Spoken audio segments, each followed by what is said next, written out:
Get this man some help. Stop it. Get some help. A Blazers podcast.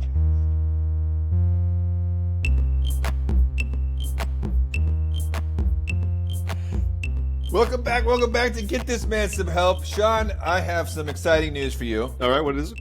Every week, I make a batch of, for those who are watching on YouTube, and yeah, we do have YouTube now.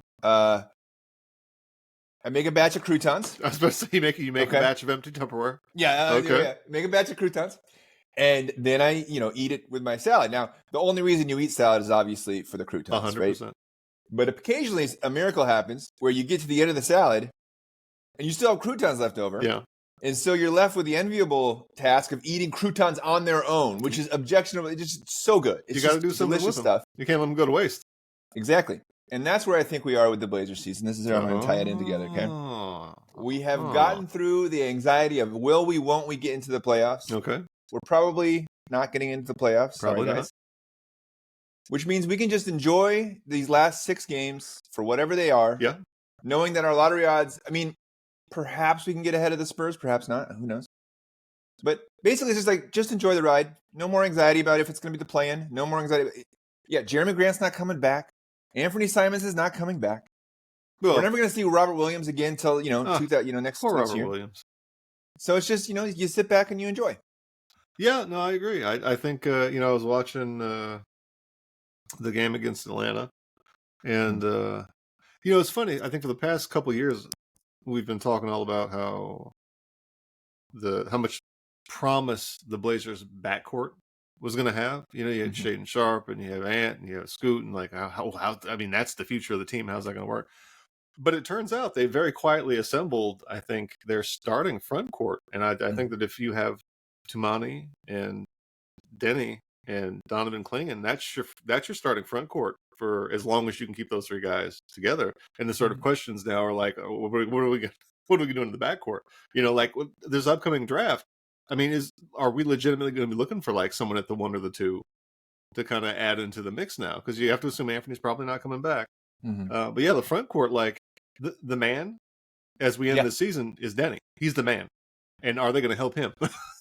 He is the man.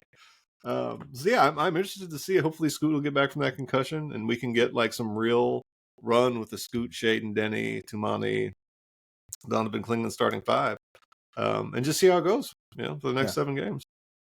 Yeah, I think it's easy to forget. We talk about this all the time, but the narratives in the NBA are real strong currents to swim against. Yep. And the narrative on Deni was that he is what he is. Maybe a little bit of a disappointment first round pick from the Wizards. The thing you have to understand is if you play for an organization like the Wizards, everything's a disappointment. Everything's a disappointment, and maybe Everything. we don't know. Possibly we don't know exactly what your ceiling is. And Denny's sort of making that case that maybe he is the man. He had like a 30-point triple-double. Yeah. Playing point guard. Essentially, yeah. Against the Hawks, who are I know they're missing Jalen Johnson, but they are a stout defensive team. Yes, and they have Dyson Daniels, who's going to be a first-team All-NBA guy. I think that's probably right, yeah. And so you start to squint your eyes, and you can see a path where Denny still has some more stuff to unlock. Well, again, we always fall in this trap where, the first season or 2, like, he's still a kid. He's 23 or 24. Yeah, 23, 24. He's still, he's still on his way up. Yeah. And I understand, like, we were saying the same thing about, Shaedon last year. These last 15, 20 games, it's hard to really, get an accurate vision of what could be. But yeah, look, he's playing out of his mind right now. Yeah. And if he can consistently sort of be around, and I'm not saying 30-point triple-double every night, obviously, right, but if he can kind of be in that, 25, 6 and 5 or whatever it is, because the past couple games, we've talked about this, when you watch a game, oftentimes the team that wins is the team that has the best player on the court. And for a long time, the Blazers have not had the best player on the court, but Deni is looking like the best player on the court in these past few games. Like, he is unquestionably, like, it's not even, he is the best player on the court. Yeah. So yeah, he's I knew he was going to be a spark plug. I had no idea. You know, he's like shooting like 50% from three right now. I mean, he's playing out of his mind, and he's controlling the pace. In a way, he's like, you know, like Superman. How they have that bizarro Superman character. Yeah. Who's like the S is backwards on his jersey, and he's kind of like, you know, Superman's like, duh, duh, duh, and he's like, Yeah. I mean, Denny's kind of like the reverse Luka, because Luka slows everything down, and he controls the game by slowing everything down to just his speed. But Deni does the same thing, but just super fast. Yeah. Like he controls the momentum of the game when he's in, and he's fast. Yeah. On both sides of the ball. Like he is just constantly moving. And so, if you're going to kind of build the team to kind of suit him, I mean, it's working. I love that. I love that Bizarro Luca comp, because I think the thing that the connective tissue between that, besides the fact that they're both foreign and white, is that they also try audacious things. Yes, Deni has what you want to see in a player, which is a short memory. You know, he's gonna try some stuff that just like that. You know, he doesn't work out, but he tried it, and he expanded the territory of what he's comfortable doing with on the basketball court. And I fell into the trap a little bit too, where you have these highly touted draft picks in Shaded and Scoot, and you're really looking at the shiny toy, and you're not realizing there's something happening over here too. Mm-hmm. That's pretty cool.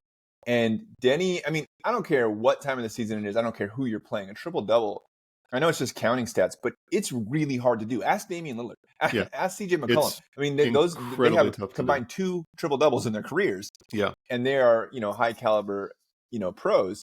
So it has been so fun to watch this happen. And, you know, he plays with this sort of torpedo, you know, just bullheadedness. That's really fun. How do you feel about his you can't see me celebration after and one? Where are you on that? The thing is, and I never want to be that old guy, you know, just, you know, screaming at the clouds or whatever. Yeah. But Deni, and I think we kind of talked about this, one of the other similarities between Deni and Lucas, they both have a very sort of like Ted Lasso character quality about them. Yeah. Which contributes to the sort of audaciousness of I'm just going to do what I'm going to do. And the thing about that celebration is its charm sort of moves with, are they winning or not? Like if they're winning games, the John Cena celebration is going to be fine. But you know, if they go 19 whatever next year, then it'll it's a little okay. Yeah, you know, I'm always a little grossed out by the mouthpiece oral fixation sort of thing. Because you know, you're touching basketballs, which are touching everybody. You know, and then you're just doing the face thing, and then he takes out. I know. Slowly, like unclip. I mean, this is like dramatic, a heavy-duty mouth guard. It's like unclipping it. Like Steph has a mouth. Steph does the mouth guard, but it's like barely in there. It mostly stays in his mouth, though. He just like manipulates it with his lips. He's kind of just doing the jaw thing. But Deni does the very dramatic. I'm going to stick 4 fingers in my mouth, slowly peel it. You can hear the click over the broadcast on the camera. You know, and very dramatic, very dramatic. So I'm not. But these guys they're 24-year-old professional athletes. Their immune systems are absolutely bulletproof, grenade-proof. It doesn't matter. I mean, they can go back and go back to the parking lot and lick the car tires. They're gonna be fine. They're like our kids. Yeah, pretty much. Yeah, I volunteer at lunch, and there's a lot of kids eating food off the floor. Yeah. And you're happy that that's the worst of it. If that is the worst of it, you just don't know. Probably I don't think I'm super into the celebration, and I think the reason is because I feel like other people do it. Yeah. And I feel like if you're gonna have the thing you do every time, it's gotta be your own thing, you know? Like he did the LeBron shoulder shrug, and I was okay with it because it was like a one-time sort of homage. But like, if you're gonna have your make it be your own thing. Like nobody like maybe like somebody's going to do night with the Steph thing one time because it's like, but if you start to make it your thing, you got to have your. So I'm just saying, Deni, there's your homework assignment. You know, here's what I know for brainstorm. Sure. Here's what I know for sure, and I'm not basing this on any sort of insider knowledge, just my understanding of people. But he practices in the mirror. I guarantee you, he sits at home and he's practicing different celebrations and different things. He's looking for the one. So maybe during the off season, he'll have a little time to kind of really dig in. And come up with something that's a little different. Now that he's sort of establishing himself, you know what I mean? Like it's coming. I'm sure there's going to be a new new celebration. But I know for a fact he's in his hotel room mirror practicing his different celebration, trying them on. Who among us? Yeah, Who among us? He did that thing in the middle of the season where it was his birthday, and for his birthday he bought everybody on the team like I think it was like a Game Boy knockoff. Yeah, that had like a bunch of classic games on it. They're great. Oh, you got? Oh, they're fantastic. Yeah. I mean, he didn't buy me one for his birthday. I'm not hooked up like that, but I weren't there. got one. Yeah. This is getting way off topic, but how do you feel about like uber rich people buying other uber rich people uber rich things they won't use? Yeah. I'm I think it's I feel like take that box and bring it to the Boys and Girls Club. 100% or something. And that's one of those things that like it's you hope that over time, because when you're, like I said, you're a sort of instant millionaire at 20 something, you're going to do dumb. I mean, I did dumb things at 20 and with no money. So I mean, the first time you get your paycheck, you think you're a millionaire. Yeah, exactly. I mean, so they're entitled to do their kind of dumb stuff. But yeah, especially when it's like, like some like 38-year-old quarterback buying his offensive line in Bentleys or whatever. Like, dude, come on. The honestly, last thing they need. Yeah. Like first of all, they can buy their own Bentleys is the thing. Also, they probably shouldn't be driving with all the concussions they've had. Yes, first of all, yes. So maybe get them something else. Yeah, like a chauffeur. Yeah. Okay, so as you call him, your dimpled son. No, my large has come back son. into the lineup, and it's been a while since we've been able to enjoy each other's company in the podcast space. It's true. But he came back, first game back, immediate impact, game-winning block on a 3-point shot as the Toronto Raptors were like actively trying to tank. And since then, he has just been a delight. Every time he's on the court, a delight. Defense and vibes, baby. Defense and vibes. Defense and vibes. That's all we're doing. Defense and vibes.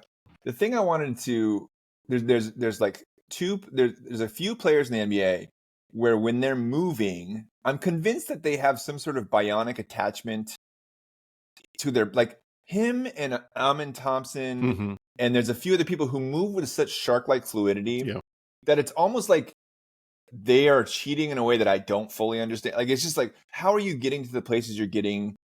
Like, there's this guy who plays with basketball with us, OJ, and he's like, he's like a 6'2" guy, but for some reason he can like go into a black hole behind somebody and then pop out for a steal. I feel like Nightcrawler from the X-Men comic books. Yeah. Just kind of boom, he's there. Yeah. No, it's anticipation. I mean, obviously like explosive athletic ability, but just a lot of the thing about it's fun about Matisse Thybulle when you watch him is watch his eyes.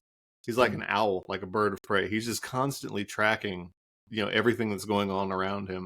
And just kind of like he's able to jump passes because he kind of sees them coming before they actually, release the ball. Or like that game sort of ceiling block shot he had in Toronto. Like if you watch him watching the play develop, like you can see when he realizes, this is what's going to happen. And the split second he does, he's heading that way. Like the guy who's shooting the ball didn't even see him coming. You know what I mean? So it's just incredible anticipation. Yeah. And he also seems absolutely thrilled to be out there again. Oh, just having a time. Just having a time. I mean, I think there's a temptation when you're in this part of his career, 5-6 years in the league, you're on a losing team, to not, remember that joy. I mean, not to get too like sappy about it, but you're playing a game. Right. It's supposed to be fun. And he's a guy I would like not losing the thread. I would like to know what his library is like, because I know he's got a library, and I would love to know like what 5 books are on his nightstand. Yeah. Would you rather go out with Scoot Henderson to the clubs or whatever, or be a fly on the wall with Matisse Thybulle and Malcolm Brogdon? Well, first of all, I'm 117 years old, so I'm not. I'm well okay, but in this scenario, you're able to keep up. You're able to keep up if I tried to go to the club with Scoot Henderson, I would literally die. Saying, they would have to resuscitate me in a parking lot. In this scenario, you're able to keep up with him, and he's just bringing that joy. Everybody's even in my prime, brother. Even in my prime, there's no way I would listen. This guy showed up shirtless on draft night. You talking about the club? There's no there's probably only like 20 human beings on the planet that could keep Yeah. up with him in a club. Yeah. What are we talking about? Sure. No, No, you're right. absolutely Yeah. not. What am I talking about? 100%. Yeah. Show me Matisse and Malcolm Brogdon sitting there talking about cryptocurrency and French philosophy. Yeah. The dissertation on Sartre. Yeah, they're or whatever. pinging all over the place. Yeah. Oh, that reminds me of this thing that Rimbaud, wrote about in his poetry. 100%. Okay, how are you feeling about Lamar Hurd's designation of a new nickname for two, Toumani Camara, a.k.a. The Shadow? I love it. How are you feeling? The more I think about it, it's very old school. It's very noir. Yeah. Mm-hmm. Yeah. Well, the Shadow knows, that kind of thing. Yeah, that's great. Yeah. And I think Toumani has kind of embraced it too. I think he's really... Because the thing about it with a guy like him, the nicknames could be so much more aggressive. Yeah. Like Shark Face or whatever, So I think the Shadow. I think Lamar Hurd is Shark Face. I'm just saying, if you watch that guy, he is an anime character. Kamara, he is an anime character. He's the anime character who was like a villain for a long time and finally came around to the side of good, but the still background's kind of blurring. It's like, wow. Yeah, still kind of lives on the edges. You know what I mean? And might just mistakenly eat a child. I don't know. Like it's just the guy is. He's like that. So the Shadow, I think, is a very nice, very polite, marketable. Yeah, I love the Shadow. I want the font to be like a old school window painter. Like they used to do they hired people to do advertising on the window. They just have this beautiful font, old school kind of like, and I love it, and it sort of fits with him so well because that is his sort of defensive strategy, is to be so close to you. He's like your shadow, and you're just totally annoyed. I did not appreciate the in-game graphics where they like blacked him out, so he's like opaque, or like, and like then he like pops into color. So maybe the Blazers broadcast crew is one of the best. I love them so much. They do so many such cool stuff. That one maybe it was very graphic design is my passion moment there. Yeah, it was very, very much. But again, like just like Deni, you kind of have to try stuff out. See what sticks. Can't be scared. So remind me, are there are first and second defensive teams, right? Yes, I think so. So two's going to be on one of them. I would assume. I can't think of. I mean, the thing about it is Dyson Daniels has. I mean, he can maybe make the case that he should be. Well, yeah, in that mix. But come on. But yeah, I mean, if there's two, obviously we're going to root for it. Well, yeah. I don't think he's going to be Defensive Player of the Year. I saw that the Blazers are like sending for-year consideration kits to members of the media, and like, okay, that's a little ambitious, I think. I wish they would just be transparent and just say, this is how much money we would have spent on promotional kits. Yeah. We're going to just give it to you, Toumani, because we know the only reason we're doing this is so that you're happy when you come back to the organization and to renegotiate your wildly advantageous contract. They're going to have to pay so why much don't we just money. give you the money? Just give you the money because it's not a real thing. Yeah. The NBA is, more than anything, a storyline team. Mm-hmm. And the story right now is Draymond Green's one last ride. He's going to get it one more time. Everybody's rooting for it. Well, in fairness, Draymond's been playing really. The Warriors have been playing really well. So I mean, fair play to him. But yeah, Toumani's a great defender, and I think he will. If he stays healthy, he will certainly be in the mix. For years to come. Yeah. And especially if the team is competitive in any way. That's right. Then all of a sudden you just can't be Defensive Player of the Year on a team that misses the play. There's just no way. Yeah. No way. Did you see that side-by-side graphic of him and Dyson? And it was like Dyson had like literally double the steals that he had, with like an absurd number of steals. Yeah. Yeah. But then on the other side, he had no drawn fouls. Right. No charges at all. Right. Which is it's crazy. That Dyson kid. I mean, I love Dyson from the beginning. From the jump. Yeah. But it's been wild to watch. So another shocking thing that I just did not know. Kris Murray is apparently shooting like 41% from the free throw line. How the hell does that even happen? I didn't know that was. Listen, I say this with total humbleness, but also confidence that I could shoot better.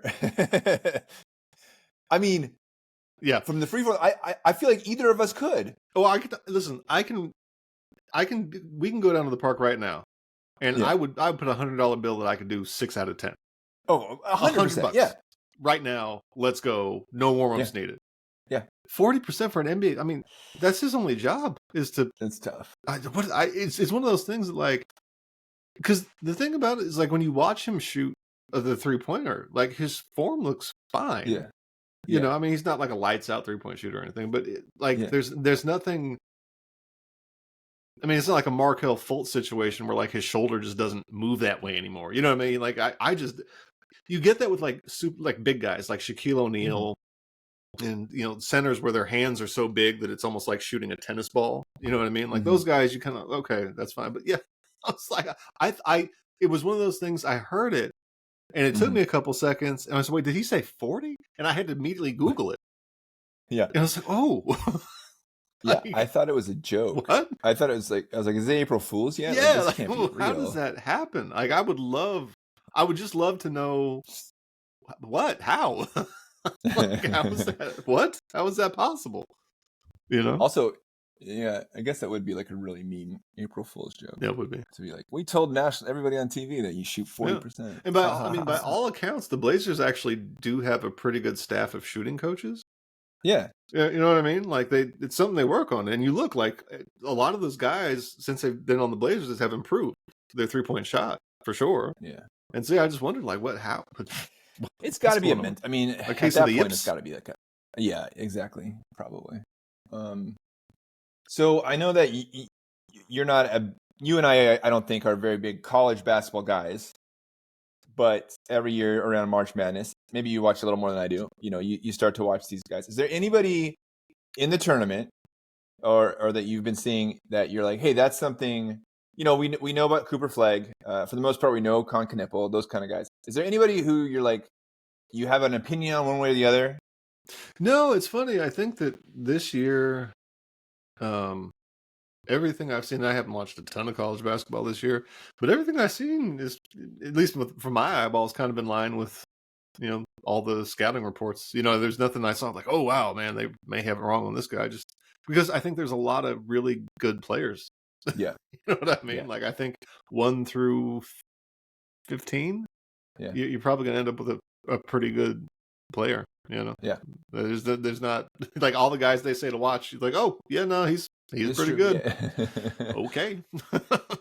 The one guy that I'm having some issues on is Janai Broom. Okay, sure. From Auburn. And I know he's not like projected to be like a super high draft pick, but I'm going to ask you a question. Is there any player in the history who was considered darling by the media, who also considered himself to be darling, who goes on to have a real career? Because I'm thinking Dwight Howard. I'm thinking these players that are like, I'm a delight. I'm a quirky delight. Yeah. And I'm watching Janai in these games, and he is definitely positioning himself like that. And they have the little interstitial cuts where they're breaking into him like in his own golf cart, like driving around the Auburn campus and like doing like stand-up comedian stuff with and I'm like, has that ever translated well to the NBA or like to the next level of basketball? You know, it's funny. That's a really interesting question. I think Dwight Howard is definitely one of those guys. Yeah. Shaquille O'Neal was actually one of those guys too. He was 100% one of those guys. He did the movie. So maybe you just answered my question right there. Yeah, I think he's the sort of patron saint.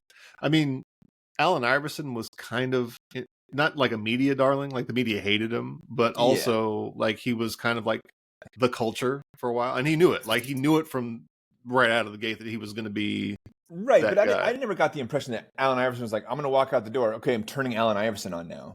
Oh yeah, I mean maybe that's. Whereas, like, I feel like with Dwight Howard and Janai Broom, it's like, hey, look at me. And, like, I don't know. I'm just, like, thinking, like, okay, like, Jokic, we find endlessly fascinating and totally endearing because he doesn't turn it. That's just who he is. His switch is always off. Yeah. Yeah, that's a really good question. I mean, there are some guys, typically, like Lance Stephenson was one of those guys that did not go well. Like, he did not have. Exactly. Yeah. Nick Young. was another guy who was kind of a, Yeah. oh, well, I'm Swaggy P. Well, okay. Kuzma had his whole like, I've got all these crazy outfits. The other guy from Washington, Jordan Poole, was another guy who's, yeah. It's I wonder. I wonder what I think it works more in football.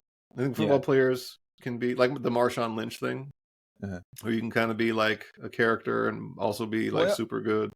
I also think there's like the concussions probably help with that a little bit. Like there's like a line, right? Like if you're gonna get to a level of crazy success, and then maybe there's a little difference. The reason I'm asking is because I feel like the art or science, or whatever you want to call it, of drafting has shifted so much. Whereas, when I was growing up, it was a lot more, how high can you jump? How young are you? How fat? Like Quintel Woods. It's like, this guy has like all this stuff, but it was a really, narrow dimension of what a potential is. Yeah. Whereas somebody like, like a Steph Curry back then, they're like, oh, little, not super athletic, whatever. And I think now they're getting to this point where it's like, there's so much stuff going into it, and you hear scouts talking about wiggliness and shin angles and all these different things, and then they're talking about like they're all in love with Walter Clayton Jr. because he has onions and he can shoot these crazy shots. So it's just interesting to me how much input is happening for the drafting, and like, do they take into account, Janai Broome is like acting like a clown on the court? Like, is that something you're taking into account when you're drafting? Yeah, I mean, the thing about it, and we've talked about this, I think that I think that sports GMs are the most unreasonably confident subset of people maybe in our society. Like because they're all so reactionary. Like they look and they see, okay, Steph Curry is Steph Curry. Let's try to find the next Steph Curry.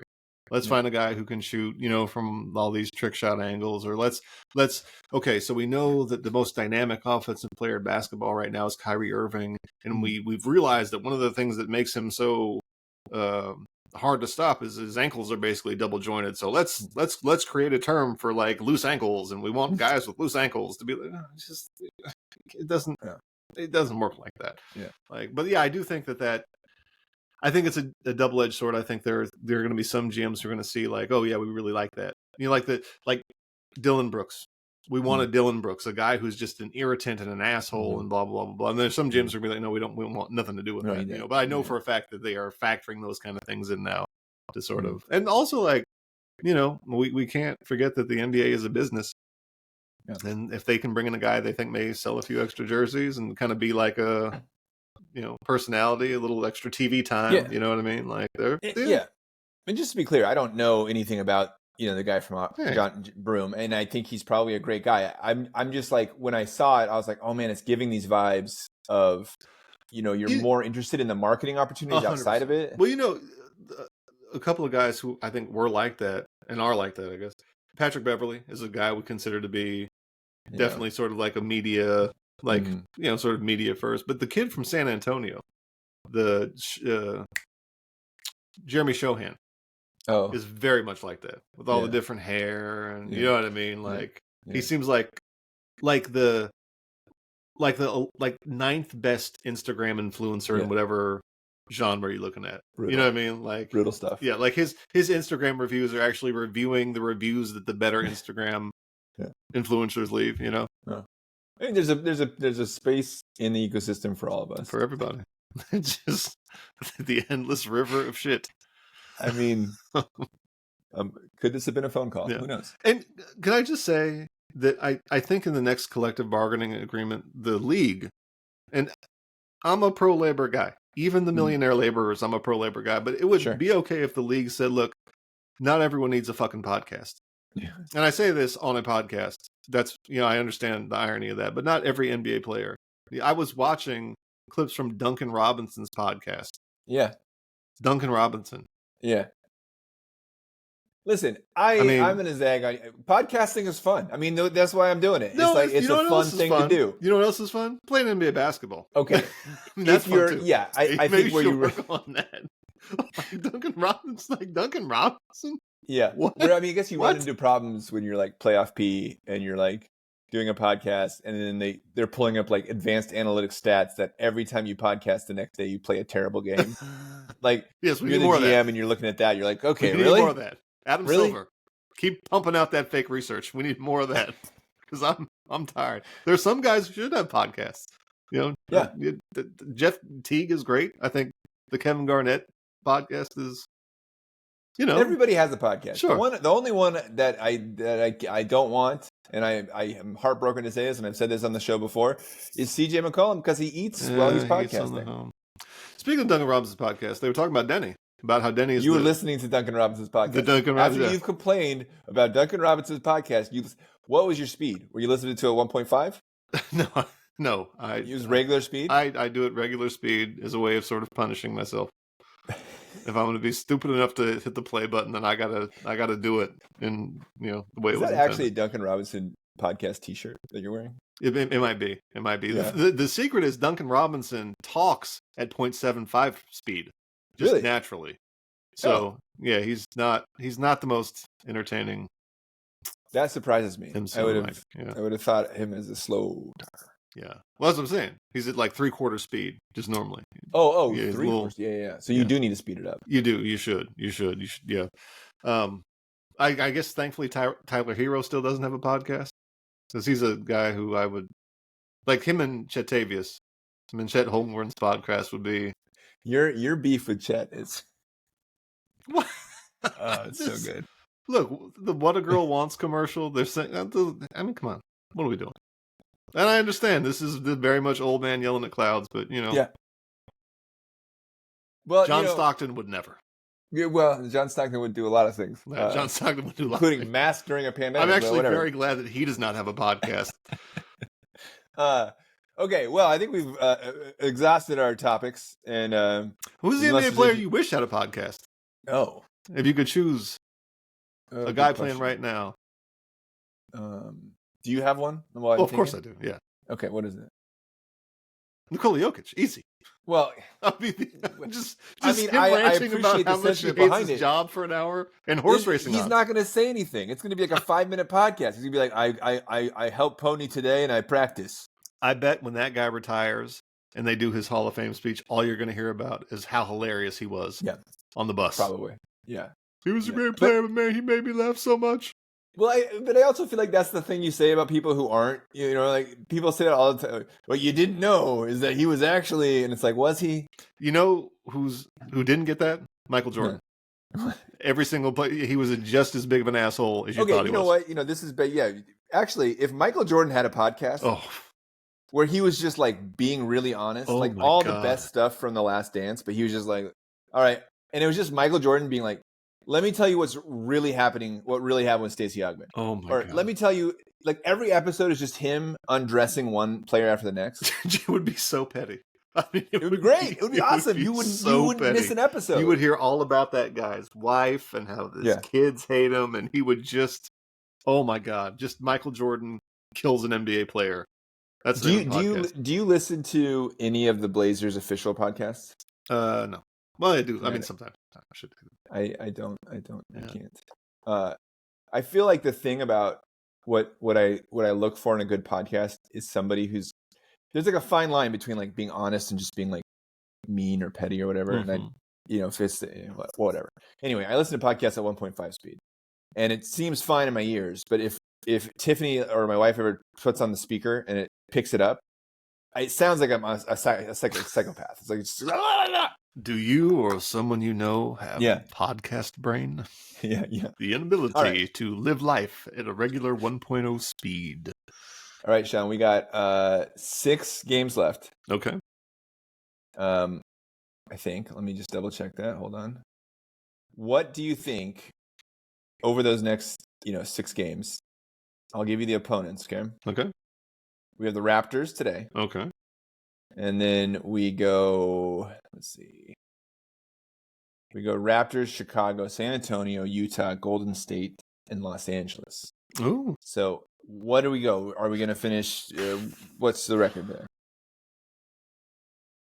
I'm going to say we beat the Raptors. Yep. Who was the second team?